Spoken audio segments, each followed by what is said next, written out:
Some of the best areas in South Africa for trout fishing are the Drakensberg, KwaZulu-Natal Midlands, Cedarburg and the Western Cape. Delstrom is in the Mpumalanga province. The first trout to be released into South African waters were imported from Loch Leven in Scotland at the start of the 19th century.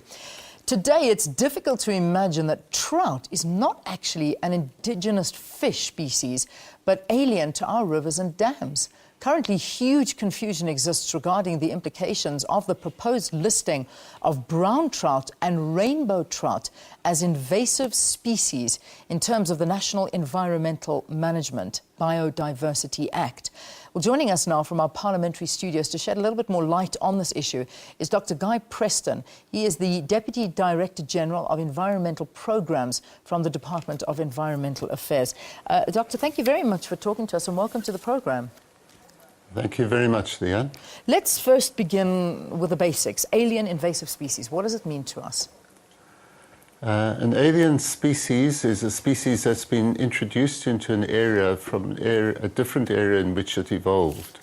And those that are invasive are ones that can outcompete the indigenous species. So the lists that we have and the regulations that we are doing are addressing those species that can cause harm to biodiversity through invading and outcompeting indigenous species. Yeah. So they actually can cause harm, and now we're referring to the two trout species that I did speak about, which originally, as I mentioned, come from Scotland. Well, no, the brown trout comes from northern Europe and Asia, and the rainbow trout comes from the northern parts of the USA. Okay. Both were introduced into South Africa, as you say, more than 100 years ago. Yeah. And certainly have established widely in the areas that are suitable for their distribution. And they have outcompeted indigenous species, preying on fishes, on amphibians, invertebrates, and other indigenous species in the areas in which they occur. So what are the implications of listing trout as an invasive species? You know, in terms of the practices that we have right now, virtually nothing. So where trout is legally in waters, because they are already permitted, we are not going to be able to make much of a difference to that anyway, because once a fish is established into a system, it's extremely difficult to get them out of the system. So our big concern is not to have further areas being invaded by the species. But the implications for fly fishers, fishermen and fisherwomen, is virtually zero. You can continue to fish. You do not need a permit now to fish. You can catch and release wherever you catch the fish. So there's no impact that is likely to happen as a result of that for fly fishers. For the fish trade industry, the aquaculture industry, we certainly support that, because once again, in systems in which the fish occur, we're not going to get them out of those systems, and we should exploit their presence in the systems to full effect. So although they will require a permit, they are not going to be negatively affected by the regulations either. And in fact, we are relaxing the regulations in some ways, so we are enabling in systems in which the trout already occur, enabling people to introduce them into dams without a permit as well. Yeah. The big thing that we're concerned about is that we do not want the trout being introduced into other areas in which they do not occur.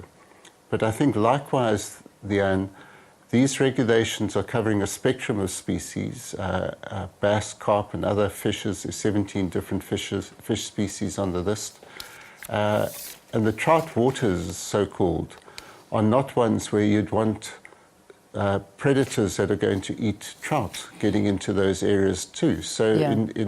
in actual effect, we are protecting the trout areas with the legislation that we are bringing through.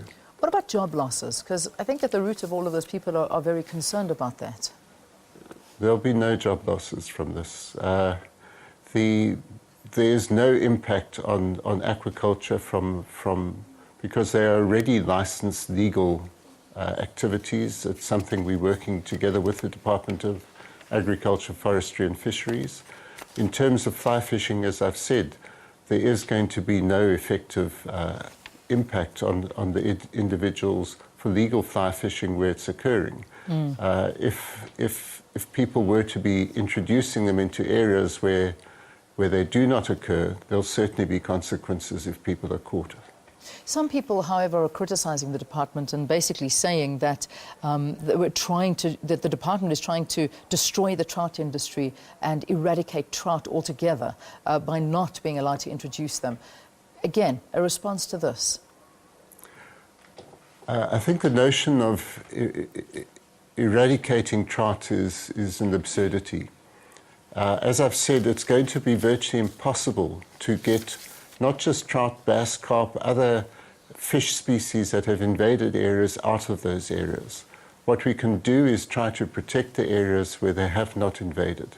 But to talk of eradicating trout, in other words, getting rid of them in our country, is ludicrous. It's not something we're going to try to do. It's not something that we want to do. In terms of the industry, I think that's also a crazy idea that the government would want to close down a billion rand industry. We want to encourage the trout industry to exist in the areas in which it does exist. It's now irreversible in most of the areas in which they occur, and therefore we should exploit them fully, just as we do with plantations of invasive alien plants. We are not saying that those things should be closed down either. They're important aspects and an important contribution to our country and economy. Okay. What we need to do is get a balance between where these things occur and outside of those areas where we can protect our biodiversity and ecological functioning of systems. All right, let's leave it there for this morning. Thank you for talking to us and giving us a little bit more information about the story. Dr. Guy Preston from the Department of Environmental Affairs joining us from our parliamentary studios this morning. Thank you very much.